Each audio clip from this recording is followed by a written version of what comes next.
안녕하세요. 미카의 심리상자 미카입니다. 오늘은 원서 읽기에 관한 내용입니다. 저는 중고등학교 학생들부터 성인들에 이르기까지 원서 읽기를 가르친 경험이 제법 있습니다. 일반 학원에서는 잘 없는 과정인데요. 대개 성인들은 원서 읽기를 통해서 독해력을 길러 번역을 하고 싶어하는 편이었고 실제로 번역가가 되신 분들도 있습니다. 중고생들의 경우는 목표가 독해력 향상이었습니다. 원서 읽기를 통해 독해력을 향상시키는 방법은 독서를 통한 방법이라 매우 좋은 방법이고 비교적 어릴 때부터 하면 상당히 효과적입니다.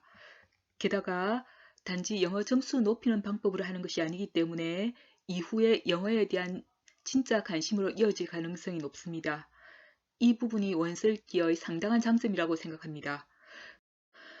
그런데 원서 읽기를 하겠다고 무작정 원서 한 권을 골라 읽겠다는 식으로 접근하면 한 두어 페이지도 넘어가기 전에 중단하고 말 것입니다. 경험상 원서 읽기에 성공하려면 어떤 요건이 갖추어져야 합니다. 저의 첫 번째 조언은 작품이 일단 재미있어야 합니다. 영화든 책이든 재미가 있어야만 끝까지 즐길 수 있는 확률이 높습니다. 학생들과 같이 원서 읽기를 하는 경우에 재미있는 작품을 선택하면 성공 가능성이 높았고 수준 높은 작품을 선택하면 실패의 가능성이 높았습니다.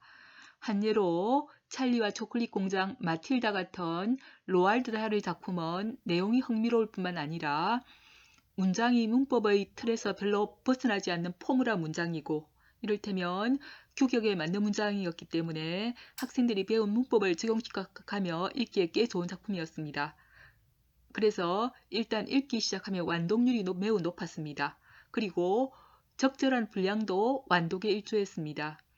또 참고로 말씀드리면 어떤 분들은 찰리와 초콜릿 공장 같은 경우 초등학생들이나 중학생들이 읽는 책이 아닌가 이렇게 생각하기가 쉬운데 그렇지 않습니다. 찰리와 초콜릿 공장의 원서 내용 일부가 수능 학습 교재 지문으로 나온 것을 제가 본 적이 있습니다. 반면에 외고생들과의 경험이긴 하지만 수준이 좀 높은 노벨 문학상 수상작인 파리 대왕을 읽은 적이 있었습니다. 이 경우는 초반부에 내용이 무슨 상황인지 잘 나타나지 않고 흥미를 자극하는 강한 스토리 라인이 없다 보니 꽤 지루했습니다. 사실 그 작품은 학교에서 권장한 원서였기 때문에 어차피 읽을 바에는 권장하는 것이 낫지 않겠나 하는 생각에서 택한 것이었습니다. 물론 많은 분량 또한 끝까지 읽지 못하게 하는데 일조했습니다.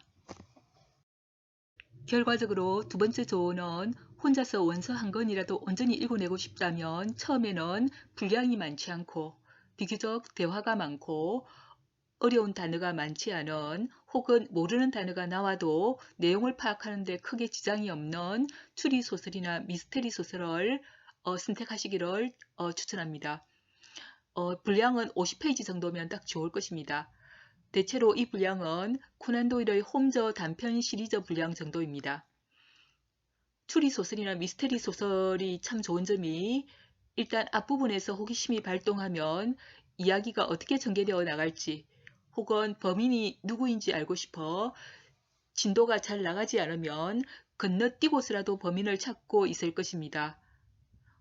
제가 경험해 봐서 그건 잘 알고 있습니다.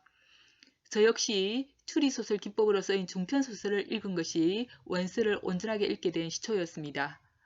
그렇다면 흥미로운 원서를 고르는 법은 뭘까요?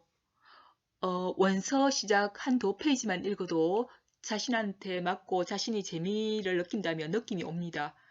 첫 한두 페이지에서 흡입이 만약에 되지 않으면 그냥 그 책은 패스하시면 됩니다. 뭐 책이 한두 권이 있는 것이 아니고 수없이 많으니 아마존 같은 인터넷 서점의 미리 보기 내용을 쭉 보시고 선택하시면 됩니다. 세 번째 조언은 자신이 읽은 것의 일부를 글로 써보라는 것입니다. 해석을 했는데 왜 글로 써야 하냐고 묻는다면 영어 문장 구조를 정확하게 파악했는지 확인하고 그것을 내 효율적으로 각인시키는 방법이기 때문입니다. 문장 구조를 정확하게 파악하지 못하면 우리말 문장이 잘 구성되지 않습니다. 그렇다고 읽은 것 모두를 글로 써보라고 하면 분량 때문에 지속적으로 할 가능성이 별로 없습니다. 그래서 읽은 부분 중에서 노트 한 페이지의 절반 정도 되는 분량을 지속적으로 노트에 적어보라는 것입니다. 학생들에게 읽은 것 일부를 노트에 적어 오게 하여 문장을 보는 것이 아니라 해석이 맞는지만 체크했을 때 독해력이 빠르게 느는 것을 느꼈습니다.